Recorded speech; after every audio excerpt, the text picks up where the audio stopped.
اساں صاحب یاد ہے ایک دفعہ اس طرح کا مسئلہ آیا تھا، تو کوئی فیملی آئی تھی، وہ بہت ناراض ہو رہے تھے کہ یہ کون سا مسئلہ، یعنی مفتی صاحب یوں ہوا کہ اب وہ مسئلہ یہ ہے کہ انہوں نے کہا کہ ہمارے والد فوت ہوئے اور ان کے بعد ہمارے بھائی فوت ہو گئے.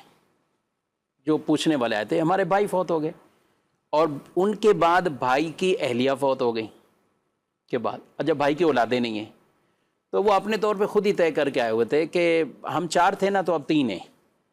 تو ہم نے کہا نہیں، ابھی تو ہم پوچھ رہے ہیں وضاحت آپ سے. والد فوت ہوئے ہیں، تو جب والد فوت ہوئے تھے اس وقت آپ 4 بھائی تھے اور 2 بہنیں تھیں، جتنے بھی تھے. اب اس کے بعد یہ بھائی آپ کے فوت ہوئے، تو جب یہ فوت ہوئے، اگرچہ ان کی اولاد نہیں لیکن ان کی اہلیہ تھیں، ان کی اہلیہ اس وقت حیات تھیں. تو وہ جو ڈیٹیل تفصیل لے رہے ہیں نا، تو آپ وہ کہہ رہے ہیں وہ بھی فوت ہوگی، یہ بھی فوت ہوگی. اب آپ کیا اس میں مطلب نکالنا ہے آپ نے؟ یہ ہوتا ہے بکثرت، یعنی ایسا وہ ہوتا کہے کہ آپ اپنے اچھا اس سے بڑھ کے آگے جو مسئلہ ہوا نا، وہ میں جملے تو نہیں دہراؤں ہوگا یہاں پہ، یہ نہیں کہا. اچھا اب ہم ڈیٹیل اس کی لے رہے ہیں، تو وہ جو ان کی اہلیہ فوت ہوئی تھی، یعنی ان کی بھابھی، تو اب بھابھی فوت ہوئی تو بعد میں ان کے والدین بھی فوت ہوئے، بعد میں ہوئے. اب وہ معاملہ جو اس کو تھوڑا ملنا تھا، جو اپنے شوہر کی وراثت میں سے جو بھی ملنا تھا، تو وہ بھی اس کے آگے بہن بھائیوں کی طرف. تو جب یہاں بات پہنچی تو وہ ناراض ہو گئے، وہ کہنے لگے کہ ہمارے والد کی وراثت تو آپ ہماری بھابھی کے بہن بھائیوں تک کیسے پہنچ گئے. یعنی وہ اس بات کو سمجھنے کے لیے تیار ہی نہیں ہو رہے تھے.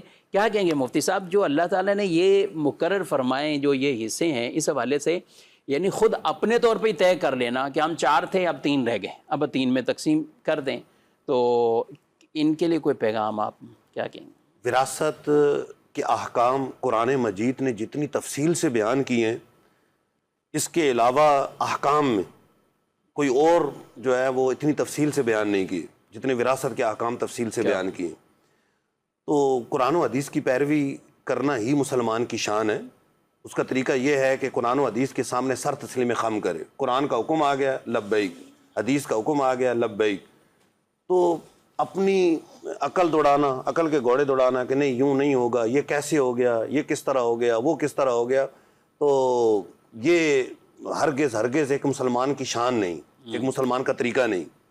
اس میں ایک چیز کی احتیاط کرنی چاہیے کہ وراثت جتنی جلدی ہو سکے تقسیم کرنی چاہیے. ٹھیک، جلدی تقسیم ہو جاتی تو یہ وصف سے یہ غلط فہمیاں پیدا ہی نہ ہوتی. صحیح، یعنی جب بھائی تھے انہی کو مل جاتا، بھائی تھا اس کو مل جاتا، اس کو اپنے بیٹے کے طور پہ مل جاتا. اچھا چلو اس وقت نہیں تقسیم ہو سکا، بھائی فوت ہو گیا تو بیوی کو مل جاتا. جی ہاں. اچھا چلیں وہ بھی نہیں، بیوی جو تھی وہ فوت ہوئی تو آگے والدین کو مل جاتا.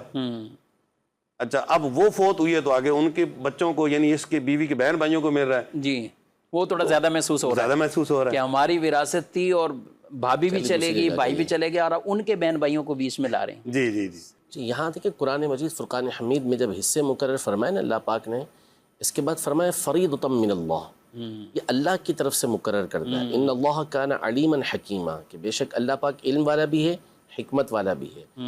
یعنی اللہ تبارک و تعالیٰ کی طرف سے مقرر. اور پھر اس کے بعد اللہ پاک اپنی صفات بھی کیا بیان فرما رہے کہ وہ علم بھی رکھتا ہے، علم والا بھی ہے اور حکمت والا بھی ہے. اسے معلوم ہے کہ کس کو دینا ہے، دینے میں حکمت ہے، کس کو نہ دینے کے اندر حکمت ہے. پھر جب اگلی آیت مکمل ہوتی ہے تو فرمایا وصیۃ من اللہ، یہ اللہ پاک کی طرف سے تاکیدی حکم ہے. واللہ علیم حلیم، اللہ پاک علم والا بھی ہے اور حلم والا بھی ہے، بردبار بھی ہے. پھر فرمائے تلک حدود اللہ، یہ اللہ کی حدود ہے.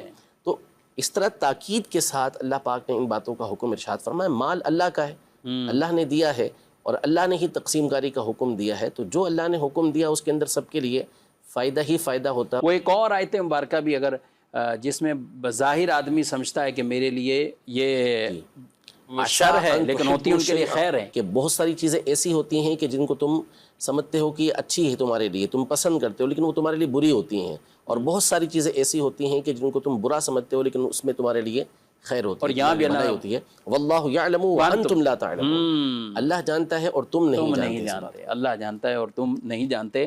تو جہاں پہ شریعت مطالعہ کا حکم ہے دائرہ، تو اس کی پیروی کرنا ہم سب پر یہ لازم اور ضروری بنتا ہے.